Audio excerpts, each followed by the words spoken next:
Hai semuanya, perkenalkan nama saya Dasar Michael. Nah, hari ini saya ingin melanjutkan pembahasan tentang agama Kristen kelas 3. Nah, seperti biasa, sebelum kita memulai pelajaran, sebaiknya kita mengawali dengan bernyanyi. Nah, ayo, siapa yang tahu lagu Ku Mau Cinta Yesus? Ayo cuci tangan. Nah, bagi bisa, ayo kita nyanyi sama-sama yuk, supaya kita bisa lebih happy, bisa lebih senang untuk dalam belajarnya. Oke? Yuk.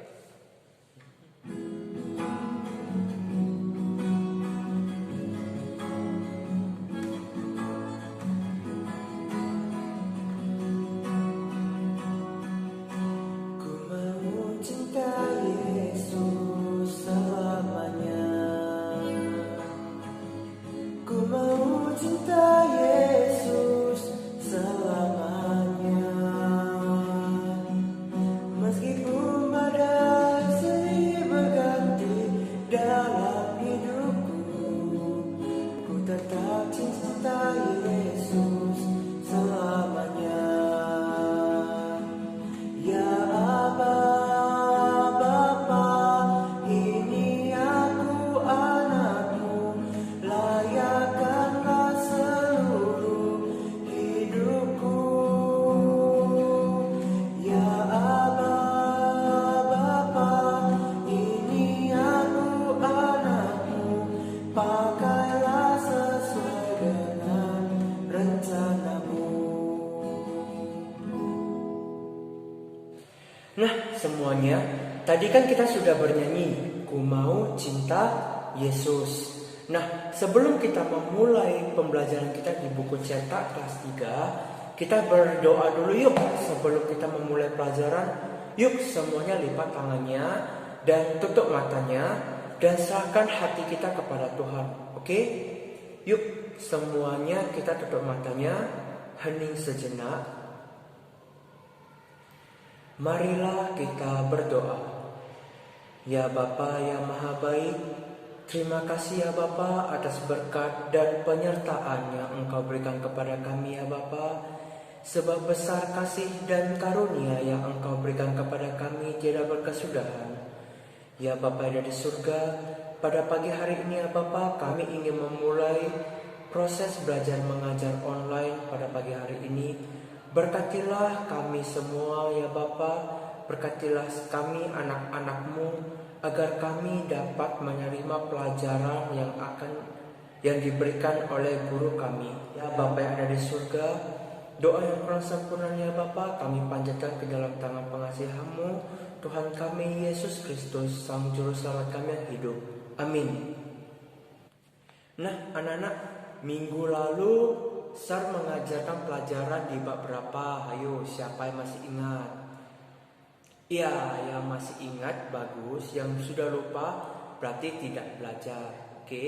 Nah, di bab 1 Sar sudah menjelaskan tentang Allah menciptakan iklim. Nah, hari ini Sar akan melanjutkan di bab 2. Ya, bab 2 di halaman 7, mengenal iklim di Indonesia. Nah, ayo kita buka sekarang Alkitabnya di Kejadian 2 ayat 8 sampai 14. Manusia di Taman Eden. Selanjutnya, Tuhan Allah membuat taman di Eden. Di sebelah timur, disitulah ditempatkannya manusia yang dibentuknya itu.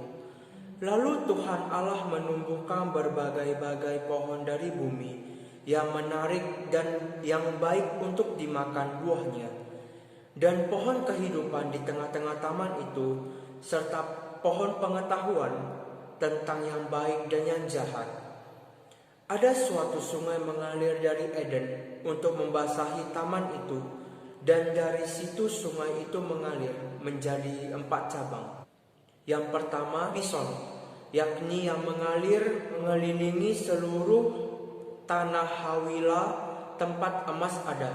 Emas dari luar negeri itu baik. Di sana ada damar, bedolah, dan basopras. Nama sungai yang kedua ialah Gihon, yakni yang mengalir mengelilingi seluruh tanah Kus. Nama sungai yang ketiga ialah Tigris, yakni yang mengalir di sebelah timur Asyur, dan yang keempat ialah Efrat. Tuhan Allah mengambil manusia itu dan menempatkannya dalam Taman Eden untuk mengusahakan dan memelihara taman itu. Lalu Tuhan Allah memberi perintah ini kepada manusia. Semua pohon dalam taman ini boleh kau makan buahnya dengan bebas. Tetapi pohon pengetahuan tentang yang baik dan yang jahat itu jangan kau makan buahnya. Sebab pada hari engkau memakan buahnya, pastilah engkau mati. Tuhan Allah berfirman, tidak baik kalau manusia itu seorang diri saja. Aku akan menjadikan penolong baginya yang sepadan dengan dia. Lalu Tuhan Allah membentuk dari tanah segala binatang hutan dan segala burung di udara. Dibawanyalah semuanya kepada manusia itu untuk melihat bagaimana ia menamainya. Dan seperti nama yang diberikan manusia itu kepada tiap-tiap makhluk hidup, demikianlah nanti nama makhluk itu. Manusia itu memberi nama kepada segala ternak, kepada burung-burung di udara, dan kepada segala binatang hutan. Tetapi baginya sendiri ia tidak menjumpai penolong yang sepadan dengan dia. Lalu Tuhan membuat manusia itu tertidur nyenyak. Ketika ia tidur, Tuhan Allah mengambil salah satu rusuk dari badannya, lalu menutup tempat itu dengan daging. Dan dari rusuk yang diambil Tuhan Allah dari manusia itu, dibangunnyalah seorang perempuan. Lalu dibawanya kepada manusia itu. Lalu berkatalah manusia itu, inilah dia, tulang dari tulangku dan daging dari dagingku. Ia akan dinamai perempuan sebab ia diambil dari laki-laki. Sebab itu seorang laki-laki akan meninggalkan ayahnya dan ibunya dan bersatu dengan istrinya, sehingga keduanya menjadi satu daging.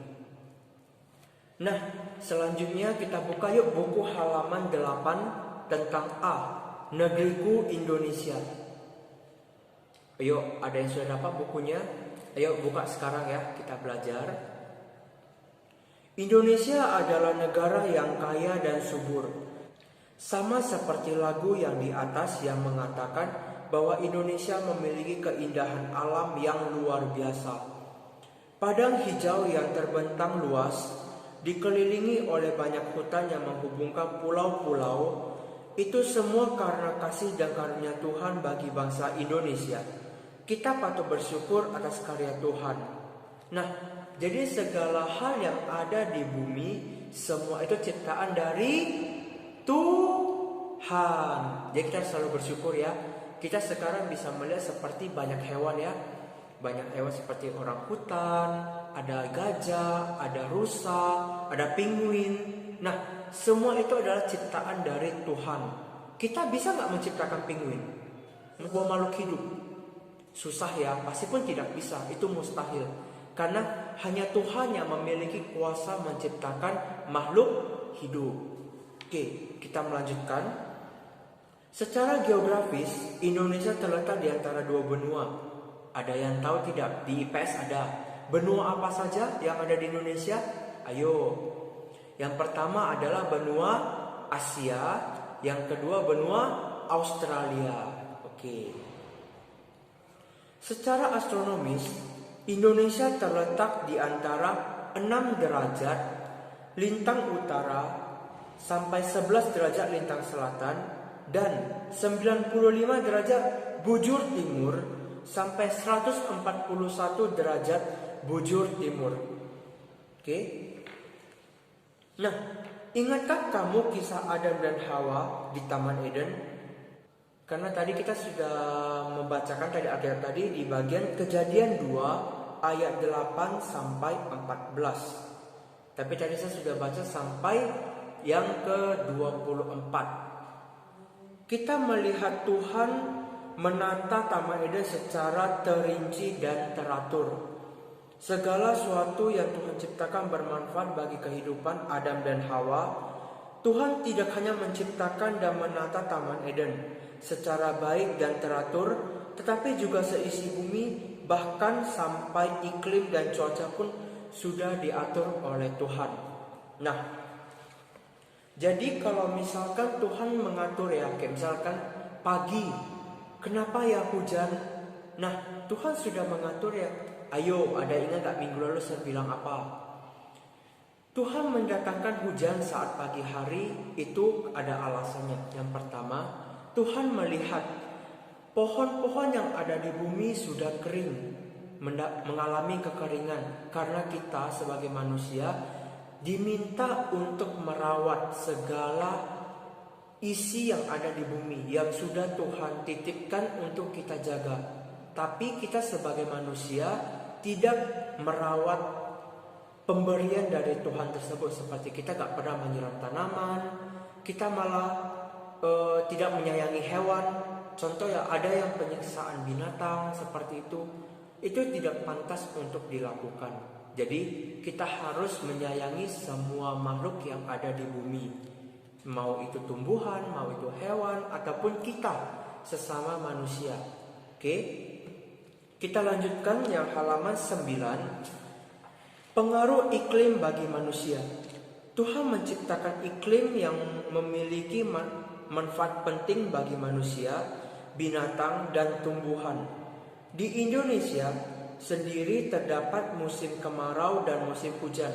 Nah, di Indonesia cuma ada 2 musim ya, hanya ada musim kemarau dan musim hujan.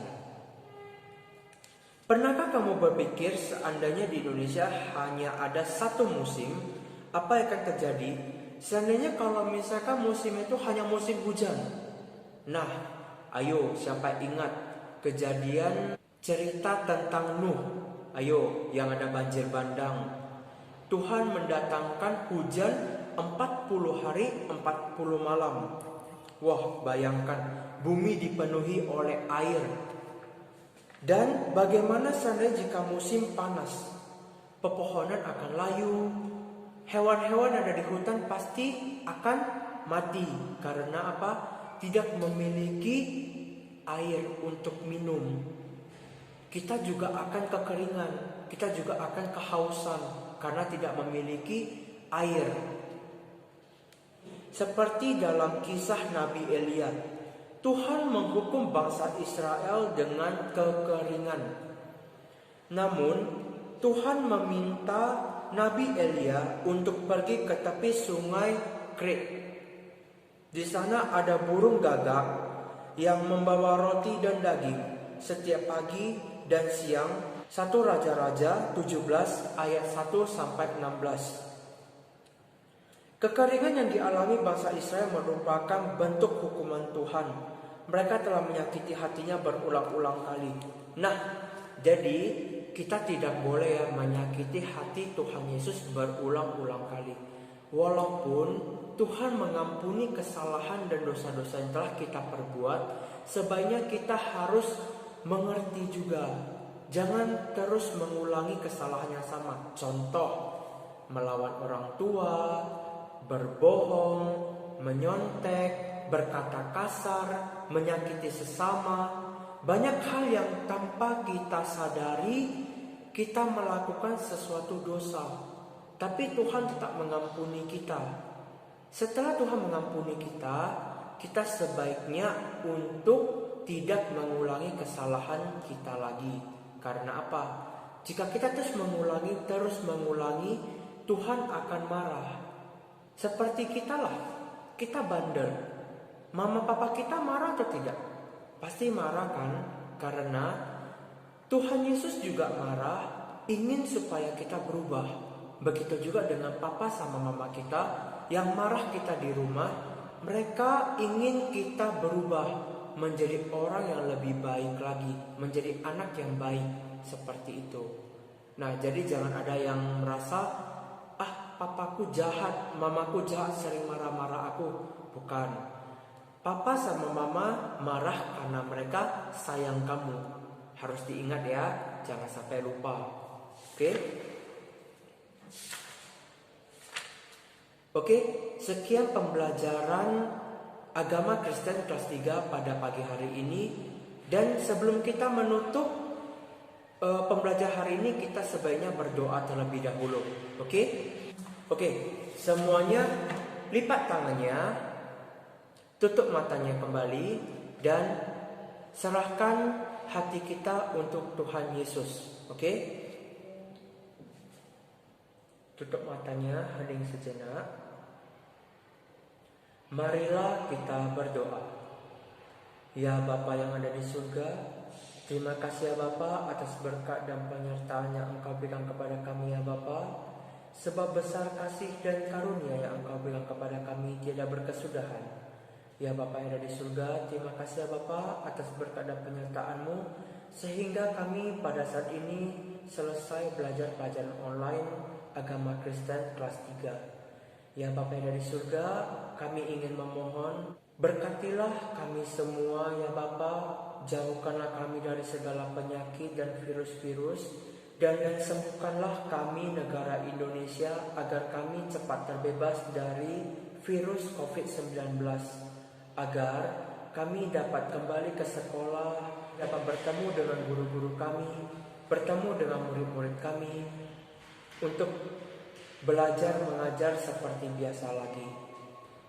Ya Tuhan Yesus yang Maha Baik, doa yang kurang sempurna ini ya Bapa kami panjatkan ke dalam tangan pengasihan-Mu, Tuhan kami Yesus Kristus, Sang Juru Selamat kami yang hidup.